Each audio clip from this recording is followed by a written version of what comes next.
దయాకర్ అన్న బస్ యాత్రప్పుడు దయాకర్ అన్నకు నేను రోజు 2 సార్లు ఫోన్ చేసేవాడిని. మార్నింగ్ లేచి అన్న నా ఫోన్ ఎత్తేవాడు, ఏం తమ్ముడు ఇట్లా చేద్దాం అనుకుంటున్నాను. ఇవాళ మార్నింగే ఫోన్ చేశాను నేను, అన్న లైబ్రరీ కంటే వస్తున్నారంటే కనీసం ఫోన్ కూడా ఎత్తలేదు నా ఫోన్. వీళ్ళు పరిష్కారాలు చూపుతారంటే నేను నాకు నమ్మకం. అయితే నీ ఫోన్ అప్పుడు నేనేమో మీటింగ్లు ఉంటా, వీళ్ళు అయితే ఎత్తినా నేను ఇక్కడ ఉండగానే ఫోన్ చేసిన, ఆ గేట్ ముందనే ఫోన్ చేసిన, మీరు వచ్చిరన్న. మీతో పాటు 100 మంది పోలీసులు తీసుకొచ్చి నాకు అర్థం కాలేదు. నేనైతే వాళ్ళని రమ్మని మిమ్మల్ని కొడుతున్నాం, మేము మిమ్మల్ని కొడుతున్నావా? నేనే వాళ్ళని చూసి పరేషాన్. సో సరే అది ఇష్యూ కాదులే.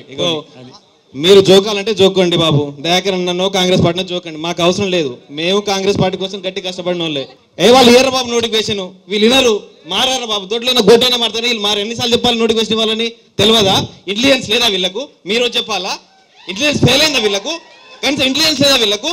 సిగ్గుండా మాట మాట్లాడడానికి, త్వరలో చెప్పుకోవడానికి.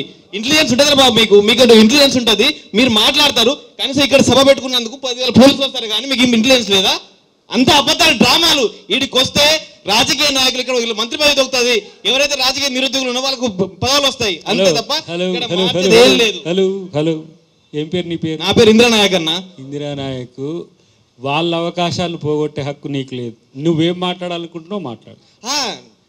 నువ్వు విను, వాళ్ళ అవకాశాలను కాదు. మీరు మొదటి సంవత్సరంలో 2 లక్షల ఉద్యోగాలు ఇస్తున్నారు. మీరు మొన్న ఇంటర్వ్యూలో ఏం చెప్పారు? నేను చెప్పేది నీది అంశం ఏదన్నా ఉంటే ఇక్కడ చెప్పు, కానీ ఈడ వచ్చి రచ్చ చేసి వాళ్ళ డెమోక్రటిక్ రైట్ను కాలరాశాకు నీకెక్కడది. మేము మాట్లాడలేమని లెక్క. మాకంటే ఎక్కువ లౌడ్గా మాట్లాడతావా? నేను కౌంటర్ ఇయ్యలేను. నేను ఇదానికా ఈడ పెట్టింది. మొన్న వాళ్ళతో ఏం చెప్పినా పరిష్కారం కొరకు నన్ను పిలవండి. పంచాయతీకి అయితే చాలా మంది ఉన్నారు, వస్తారు. కాదు, నీ వల్ల 2 సంవత్సరాల కాలంలో ఏం పరిష్కారం? నువ్వు మాట్లాడేటప్పుడు చెప్పాలన్నా. అశోక్ సార్ మాట్లాడినప్పుడు వినలే, నువ్వు కూడా చెప్తే వింటావు. విని వెళ్ళిపోతారు. అశోక్ సార్ ఏం చేస్తామో చెప్తాం బ్రదర్. లేదు, అశోక్ సార్ కాదు ఇప్పుడు చెప్పండి. నీ బాధ ఏందో అసలు ఫస్ట్ చెప్పు. ఒకసారి బాత్రూమ్ పోయినప్పుడు కాదు, నీ బాధ ఏందో బాత్రూమ్ పోయినండి. కాదే నీ బాధ చెప్పు. నీ బాధ ఏందో చెప్పు ఫస్ట్. నీ బాధ ఏందో చెప్పు. ఇదేం కల్చరా బాబు? నీ సమస్య లేదు, ఏం లేదు, ఊరికనే రచ్చ చేస్తాను. సమాధానానికి అన్న జియో 20 తీసుకొచ్చారు. నువ్వు ఎంతసేపు మాట్లాడినా ఏంట బ్రదర్? నువ్వు ఇష్యూ మీద మాట్లాడు. కాంట్రా లాభం లేదు. జియో 20 తీసుకొచ్చిర్రు. ఎవరు తీసుకురామని చెప్పారు? నిరుద్యోగులను గొడవ చేసిర్రా? రాష్ట్రాన్ని గొప్పలు చేసిరా? ఏమన్నా ఎవరు తీసుకురామని చెప్పారు? అనవసరంగా ఉన్న జియో 15 తీసుకొచ్చి అలా బడుగు బలైన పిల్లలు అన్యాయం చేసిర్రు. మీరు కూడా ఎస్సీ పెట్టాను, నేను ఎస్టీ పెట్టాను. కనీసం మీరు మాట్లాడే ఆ విషయం మీద. మీ ఇంటికి వస్తుంటే మీకు అపాయింట్మెంట్ కూడా ఇవ్వలేదు. మీరు ఇలా కొంచెం పరిష్కారం చూపెడతాంటే ఎట్లా నమ్మాలన్నా? మాకు అర్థం కావట్లేదు. మీరు 2 లక్షల ఉద్యోగాలు ఇస్తా అని చెప్పి రాహుల్ గాంధీ చెప్తే మేము చెప్పామని చెప్పి ప్రతిరోజు మీరే మాట్లాడుతున్నారు. ఎన్ని రోజులు తప్పించుకుంటారు? ఇంకా 2 సంవత్సరాలు ఉంది గవర్నమెంట్. ఇంకో 2 సంవత్సరాల తర్వాత వీళ్ళు నిరుద్యోగులు అయిపోతారు. ఎట్లా అంటే నెక్స్ట్ గవర్నమెంట్ లో మనకు జాబ్ వస్తుంది. వీళ్ళకి ఆ జాబులు కాదు. కాంగ్రెస్ పార్టీ 2031 వరకు ఉంది. అది వాళ్ళకి మీకుండొచ్చు. అంటే మేం కష్టపడే ఫలం మీరు అనుభవించే తప్పులేదు, కానీ తర్వాత మీ కాంగ్రెస్ పార్టీ భవిష్యత్తు ఉంటుంది కదా. మేము కొట్లాడి వచ్చిన తెలంగాణలో ఉద్యోగం అడుగుతున్నావురా బాబు. నువ్వు ఫస్ట్ అది తెలుసుకో. ఎవరితో మాట్లాడుతున్నావు తెలుసుకో. నువ్వు కాంగ్రెస్ పార్టీ లీడర్ కాదు ఇక్కడ. మీకంటే ఎక్కువ కేసులు పెట్టుకొని జైల్లో అర్థమైందా?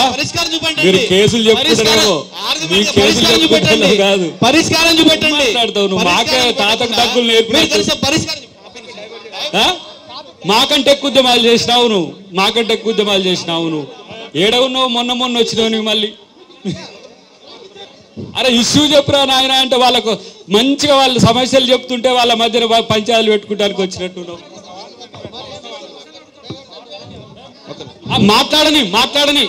మాట్లాడని. ఇంకోటి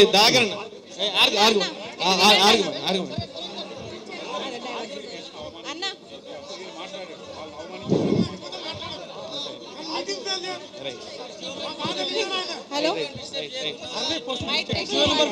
రైట్ అన్న వినండి ఇటు ఒక నిమిషం. త్వరలో ఉద్యోగాల జాతరలు అంటుర్రు కదా.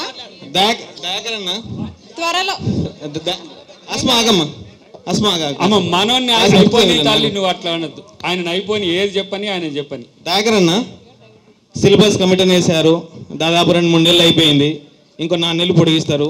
అంటే ఎప్పుడు మళ్ళీ ఎప్పుడు అంటే కొత్త సిలబస్ కమిషన్ వచ్చేటప్పుడు అందరు కూర్చొని అట్లా ఎందుకు అట్లా మన ఆ సిలబస్ కమిటీ ఒక్కసారైనా మీటింగ్ జరిగిందా అన్న? అంటే మాకు అనుమానం, ఒక్కసారైనా మీటింగ్ జరిగిందా? ఏ సిలబస్ చేంజ్ చేయాలనుకుంటున్నారు, ఏం మాట్లాడాలనుకుంటున్నారు? మాకైతే అవగాహన లేదు. ఎందుకంటే మీరు పెద్ద పెద్ద ఉద్యమాలు చేసి ఇక్కడ వచ్చిర్రు. ఎందుకంటే సిలబస్ కమిటీ మారితే ఒకవేళ ఒక సబ్జెక్ట్ మారితే ఒక సబ్జెక్ట్ పక్క పడేసి వేరే సబ్జెక్ట్ చదువుకుంటాం మేము. కాబట్టి మీరు ఏదైనా సిలబస్ కమిటీ గురించి మార్చాలన్నప్పుడు ఎవరైనా అంటే మాకు చెప్తే మేము ఇక వేరేదాన్ని చదువుకుంటాం కదా.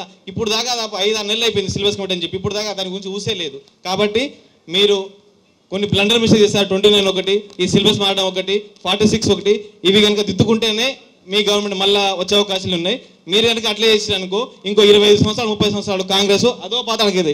ఒక్కపాటిలో కాంగ్రెస్ పార్టీ ఉండేదంట అని చెప్పుకుంటారు నిరుద్యోగులు. ఇక మీ ఇష్టం, అది ఇక మీ విజ్ఞతగా వదిలిపెడుతున్నాం. ఎందుకంటే ఇప్పుడన్నా మా సమస్యలను పట్టించుకోండి. మీరు ఆ రోజు బస్ యాత్ర పోతున్నప్పుడు జెండా బాగుప్పి అటు నుంచి ఇటు బాగుప్పి తమ్ముడు వెళ్ళాలి, తమ్ముడు చేయాలి, తమ్ముడు ఆ రోజు అయితే పిలుస్తావు మంచిగా. పిలవలేదు, మీరు అవసరానికి వచ్చారు ఆడికి, మేము ఎవరిని పిలవలేదు. పిలవకపోతే తప్పుడు మస్తు మంది. అదే చెప్తున్నా, మిమ్మల్ని జోకేటోళ్ళు చాలా మంది ఉన్నారు, మాకు సంబంధం లేదు, ఆ విషయం లేదు. నువ్వు ఎవరినన్నా జోక్ కానీ వీళ్ళకి ఇబ్బంది చేయ. రైట్, సరే అదైతే మీరు చేయండి. 29